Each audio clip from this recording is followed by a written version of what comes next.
falaram com outras N Mas pessoas... é um indeterminado, determinável pela investigação. Eu gostaria que Vossa Excelência apontasse, porque essa é a importância da discussão, apontasse aonde estão sendo feitos abusos na prática pela polícia. Não estão sendo feitos. Até hoje não tem essa tese. Né? Nesse vídeo, você verá o ministro André Mendonça encarando sozinho o Alexandre de Moraes e o Flávio Dino no STF. O Flávio Dino e o Alexandre de Moraes certamente nem desconfiava que o André Mendonça iria encarar eles dois de uma só vez. O André Mendonça, na certeza de estar no caminho certo, colocou de uma maneira rígida sua posição para impedir que o STF possa investigar de maneira indiscriminada qualquer pessoa que faça busca na internet com palavras relacionadas a um certo caso. Já correria o risco de ter todo o seu sigilo quebrado, até mesmo ter o seu telefone grampeado. E é contra esse absurdo que o André Mendonça se levantou e encarou o Alexandre de Moraes e o Flávio Dino de uma só vez. Veja aí então como foi essa batalha. Mesma coisa. Não, não é. Uma coisa é eu pegar um suspeito A, quebrar todos os e-mails dessa pessoa e vou ter as comunicações das pessoas com esse determinado indivíduo. Outra coisa é eu abrir para um número indeterminado de pessoas que falaram com outras N Mas pessoas. é um indeterminado, determinável pela investigação. Eu gostaria que Vossa Excelência apontasse, porque essa é a importância da discussão, apontasse aonde estão sendo feitos abusos na prática pela polícia. Não estão sendo feitos.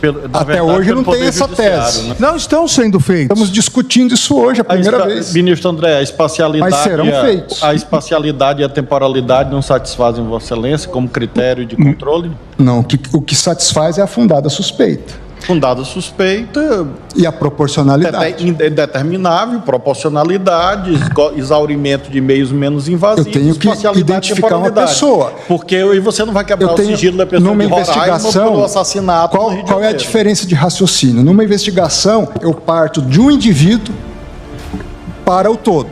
Eu estou querendo partir do todo para achar um indivíduo. Esse é o raciocínio que a gente precisa fazer. Diante do não acolhimento da minha parte ao segundo item da tese do ministro Alexandre, o enunciado passaria a ser agora, desse que hoje é o terceiro item, ter a seguinte redação: o compartilhamento ou acesso de dados pessoais ou outras informações eventualmente guardadas pelo provedor e que possam contribuir para a identificação do usuário ou do terminal somente é possibilitado quando demonstrada a proporcionalidade da medida, necessidade, adequação e proporcionalidade em sentido estrito, e b, a existência de razões prévias capazes de caracterizar fundada suspeita. Penso que essa nova redação, ela melhor endereça a preocupação que já havia sido externada pelo ministro Cristiano Zanin.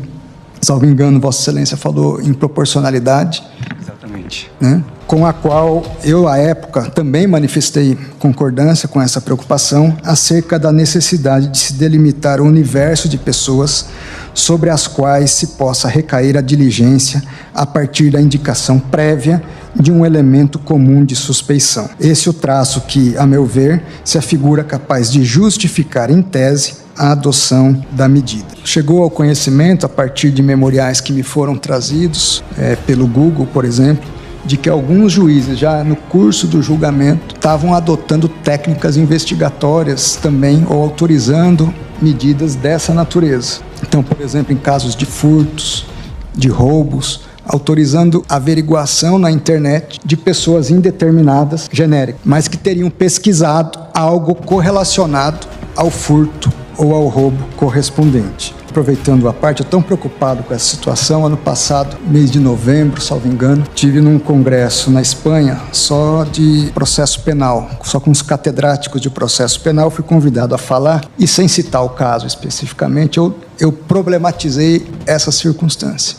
E como era um congresso muito restrito, cerca de 40 pessoas, mesmo os catedráticos que estavam presentes viram isso como uma dificuldade, não conseguiram dar uma resposta, vamos dizer assim, num primeiro momento, porque com receio do escopo e da abrangência que uma medida dessa natureza pode ensejar. E lembrando que nós estamos decidindo não um caso especificamente. Nós estamos estabelecendo um padrão para toda a investigação em todo o país, tanto para a atuação das polícias, Ministério Público. Permite, ministro André? Por favor, ministro Alexandre. Essa é a minha preocupação também, porque, veja, nós não podemos pegar a patologia e estabelecer um padrão que vai atrapalhar as investigações importantes. Então, nós temos que tomar muito cuidado. Nós não podemos pegar um juiz, um caso de um juiz que excepcionalmente determina para a questão de furto, achar que isso é a regra e, em virtude disso, proibir ou dificultar tanto uma forma de investigação que hoje é usada no mundo todo para combate a sequestro, porque se nós começarmos a colocar isso, aquilo, pensando na patologia, pode dar pesca probatória. No caso concreto, se analisa se foi pesca probatória. Nós temos o caso, e esse é um dos casos, nós temos o caso que houve a necessidade de verificar quem consultou aquilo naquele momento para descobrir os assassinos da Marielle. Isso não é patologia, não é pesca probatória. Exatamente por isso, e obviamente o ministro Zanin já tinha colocado alguns tópicos para aprimorar a tese, exatamente por isso que é diferente falar em pesca probatória ou pessoas indeterminadas, desde que determináveis a partir de outros elementos e provas obtidos. A minha grande preocupação, ministro André, já devolvo a palavra, a minha grande preocupação é ficar uma redação que vede pessoas indeterminadas, mesmo que determináveis.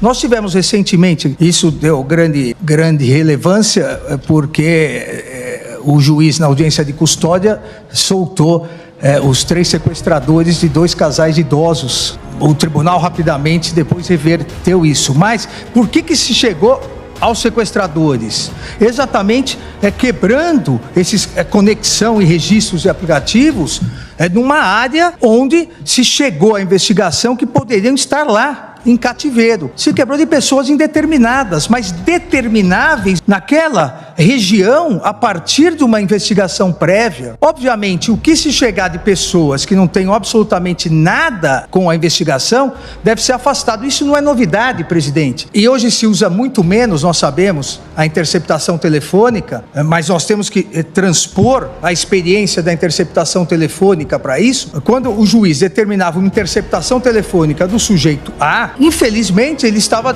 também determinando a quebra do sigilo telefônico de B, C, D e E que ligavam para aquele A. E tudo que não tinha relação com o processo era retirado. Aqui é a mesma coisa. A minha única preocupação, ministro André, é exatamente isso. Nós vamos ou não manter a possibilidade de pessoas indeterminadas, desde que determináveis a partir de outros elementos de prova. Porque se nós retirarmos essa possibilidade, nós vamos estar retirando um instrumento importantíssimo para a polícia investigar questões nas redes, repito, principalmente pedofilia, pornografia infantil, questões não nas redes, mas questão de extorsão mediante sequestro. Então, a minha grande preocupação é essa. Pessoas indeterminadas, mas determináveis pela investigação. Vossa Excelência concorda ou não? Porque me parece que Vossa Excelência retirou isso. Eu retirei o item 2. A grande questão eu preciso, à luz do meu entendimento, da existência de razões prévias e de fundada suspeita prévia. Qualquer medida, hoje, para eu abordar qualquer pessoa na rua, eu preciso de uma fundada suspeita. Aqui entendo as preocupações de Vossa Excelência e envolve uma questão até de um certo dilema, mas a possibilidade de se abrir para pessoas indeterminadas sem que se tenha uma prévia suspeita dessa conduta. Eu acho que há outras medidas invasivas mais pontuais, por exemplo, em casos de pedofilia, e as polícias fazem isso. Há uma suspeita de certas situações, enviaram um programa espião a partir de certas procuras que as polícias fazem, e aí mas aí você está focando em uma pessoa que já havia prévia suspeita, e a partir dali você consegue alcançar uma rede de pornografia infantil, de pedofilia e de uma criminalidade mais sistêmica e organizada. O outro ponto é eu abrir de uma forma ampla a pessoas com conceitos abertos, indeterminadas, mas determináveis. São conceitos abertos. O conceito que nós temos no Código de Processo Penal é uma fundada suspeita. Se há uma fundada suspeita, o juiz autoriza em relação a essas pessoas. E, logicamente, que a partir dessa pessoa, outras quebras podem ser feitas. Ministro André, permite, mas o grande problema é que há a fundada suspeita de que naquela região, e há provas, estão os sequestradores. A polícia precisa desse meio de prova. Ela não sabe quem é o sequestrador. Então, é totalmente diferente, com o devido respeito, da comparação com a revista íntima. Porque a revista íntima, a pessoa está entrando. A polícia não sabe ainda quem é o sequestrador. A polícia não sabe ainda quem é o homicida. Mas chegou numa determinada investigação que a polícia sabe que cruzando esses dados vai chegar. Não é possível nós retirarmos isso da polícia. Vamos lá, vamos quebrar um sigilo dessa natureza. E longe de mim dizer que a questão é simples. Mas vamos quebrar o concreto. Pois não. Por exemplo, no caso dessa vereadora, o que se fez foi uma busca em todos aqueles que ingressaram na rede mundial de computadores para pesquisar naquela área. O nome dela. Ou seja, todos os brasileiros que fizeram a pesquisa e tem um período posterior ainda no pedido. Ainda alcança um período posterior, logo após. Ou seja, todo mundo depois do homicídio foi lá e fez a pesquisa. Não, foi quem pesquisou não só o roteiro dela, não só a agenda dela, como posteriormente pesquisou as câmeras do local. Qual o interesse de pessoas em saber câmeras do local? Bom, é um método investigativo importante. Dúvida honesta. O caso Marielle, a princípio, está resolvido. Fez uma delação. Está em julgamento. Não, está em julgamento. De investigação está resolvido. Não, até porque nós sabemos que ninguém pode ser condenado somente pela delação. Então, as provas estão sendo validadas. Esse instrumento de prova é importantíssimo, não só para o caso Marielle. Mas em relação aos acusados... Para o caso do sequestro desses 3 idosos, não há, devido ao respeito, não há lógica em nós restringirmos de forma abstrata um meio de prova importantíssimo para a polícia, achando, e como disse o ministro Fux, só com ordem judicial, então há o controle judicial, achando que pode haver pesca probatória, que seja anulado depois. Eu não tenho dúvida que vai haver um arrastão probatório. Então eu não posso partir desse pressuposto. Então nós vamos, e não são só as pesquisas do Google, nós estamos aqui autorizando as comunicações, uma série de dados de um número indeterminado de pessoas. Por isso que eu estou falando, é um dilema. Qual o limite da investigação? Nós podemos tomar decisão, por exemplo, eu apoiaria, não precisa ter sigilo bancário e fiscal. Por que teríamos? Vamos acabar. Desculpa, qual a relação? Qual a relação disso com o que nós estamos discutindo? Nenhuma. A relação é gigante. Nenhuma. Porque eu estou invadindo as comunicações das pessoas. Não, mas há uma investigação prévia que aponta essa necessidade. Não tem nenhuma relação com acabar com o sigilo bancário das pessoas. Nenhuma relação. Eu, quando faço uma quebra dessa natureza, eu pego tudo. Eu pego o que tem de bom, o que tem de ruim, o que tem de intimidade, o que tem correlação com o crime específico, o que não tem. Quando se faz uma interceptação telefônica também.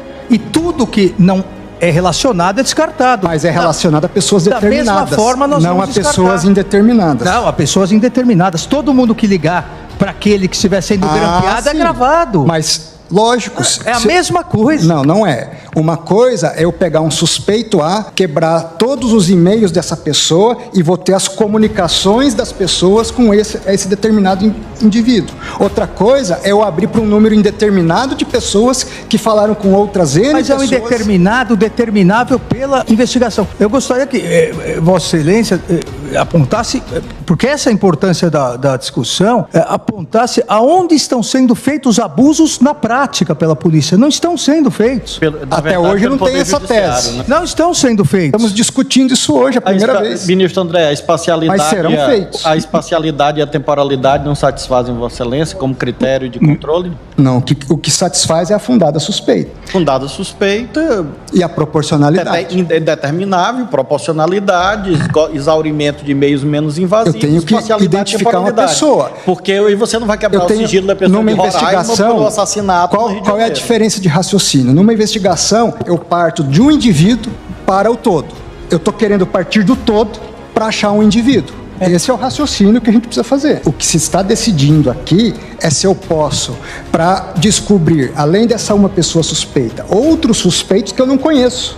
Por isso que, se é para uma pessoa suspeita, ótimo. Se é para as pessoas, a partir de uma pessoa suspeita, eu identificar outras pessoas correlacionadas a essa pessoa, ótimo. O que eu não posso é partir do geral para o particular.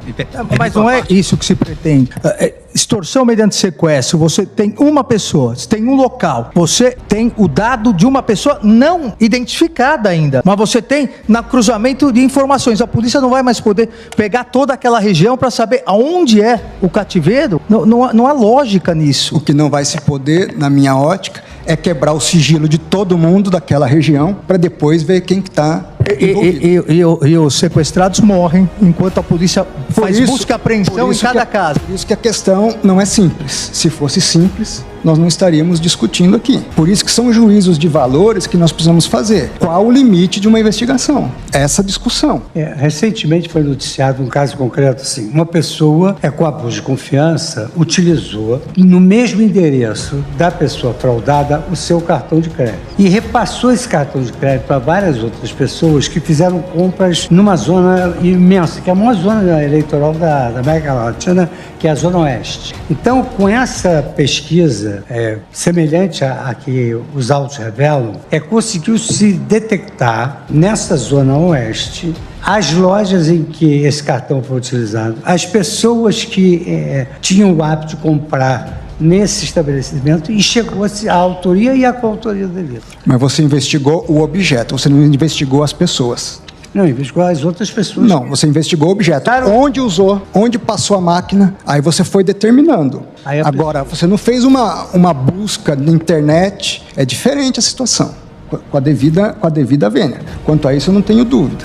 Agora, eu pego lá, quem pesquisou isso, quem pesquisou aquilo, comunicação de todo mundo. Aí, vamos lá, eu estou pesquisando uma lavagem de dinheiro. Nesse mundo de pessoas indeterminadas, eu encontro de tudo. Eu encontro lavagem, eu encontro um sequestro, eu encontro um furto, eu encontro de tudo. Uma vez descoberta a situação, com base numa medida legítima, pressupondo legítima de uma autorização judicial, eu jogo tudo, ou seja, nós vamos criar um ambiente que não é um fishing expedition, é uma arrastação expedition, é pesca de arrastão.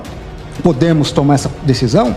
Podemos, precisamos saber das consequências para outros pilares que nós também formam um equilíbrio dentro do Estado Democrático de Direito. Se fosse por meu gosto pessoal de não querer crime, eu adotaria essa tese. Desculpa. Mas, não, estou falando por mim. Mas ninguém está aqui defendendo a arrastação. Vossa Excelência aqui, para defender o seu posicionamento, está dizendo que os demais estão isso, mas não é verdade. Eu estou dizendo que é isso, na minha opinião. André, permite uma parte? Pois não, ministro. Permite. Essas observações trazidas pelo ministro André têm uma relevância, além de tudo que foi dito, de forma muito particular, porque estamos iniciando uma discussão que é extremamente acalorada em todo o planeta em relação à possibilidade de quebra de sigilo em relação ao grupo indeterminado de indivíduos. E essa preocupação que ele tem transmitido ao ministro Fux. É diferente de alguém ter o seu sigilo telemático quebrado e ali advier uma série de comunicações com aquela pessoa. A outra é, ainda que se limitando ao espaço temporal e territorial, quebrar o sigilo de vários indivíduos. Essa é uma discussão que direito penal do inimigo, Gunter e Jacobs. E isso foi antagonizado em toda a academia de todo mundo, com exemplos muito mais extremados. Então, esse é só um início. É só o início. É a quebra telemática? É. A única hipótese. Depois buscas e apreensões sem individualização. Sigilo telefônico. Quer dizer, nós estamos abrindo uma brecha para chegar até onde? A ministra Rosa, no voto dela, ela disse, não, tem que ser individualizado. O ministro Alexandre e o ministro Flávio trouxeram as preocupações, olha, nós não podemos, de um lado, por outro lado, impedir algumas investigações. Mas a gente precisa, essa é uma discussão que é feita com o terrorismo. Se, por alguma razão, a polícia do DF tem conhecimento de que existe um artefato em uma determinada quadra, essa discussão é planetária. É possível uma busca e apreensão itinerante, sem individualizar os proprietários dos apartamentos? É possível uma quebra de sigilo, utilizando aparelhamento para ouvir todas as pessoas da quadra ou da Asa Sul, para localizar?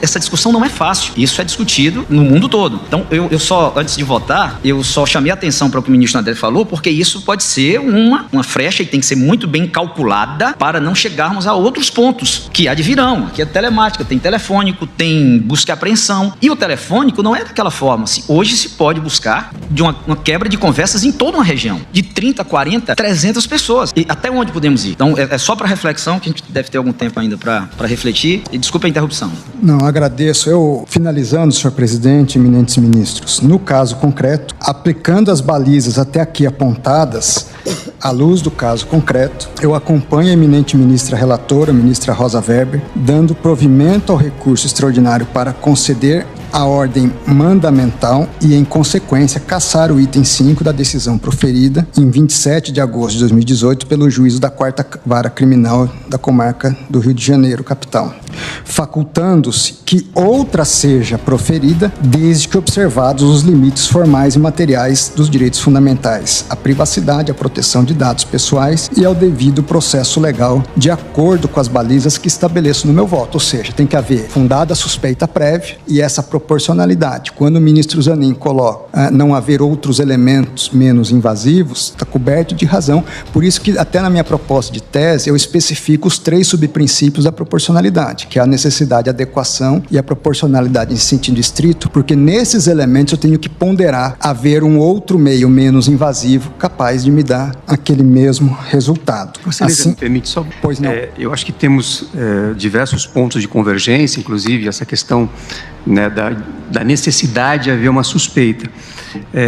Mas essa técnica, ela se chama busca reversa por palavra-chave, justamente porque, a partir de determinadas palavras-chave, busca-se chegar à pessoa suspeita ou que tenha praticado eventualmente o crime. Eu acho muito difícil termos, desde logo, quem é a pessoa que fez aquela busca, até porque a técnica se chama busca reversa. Então eu concordo com Vossa Excelência em diversos pontos.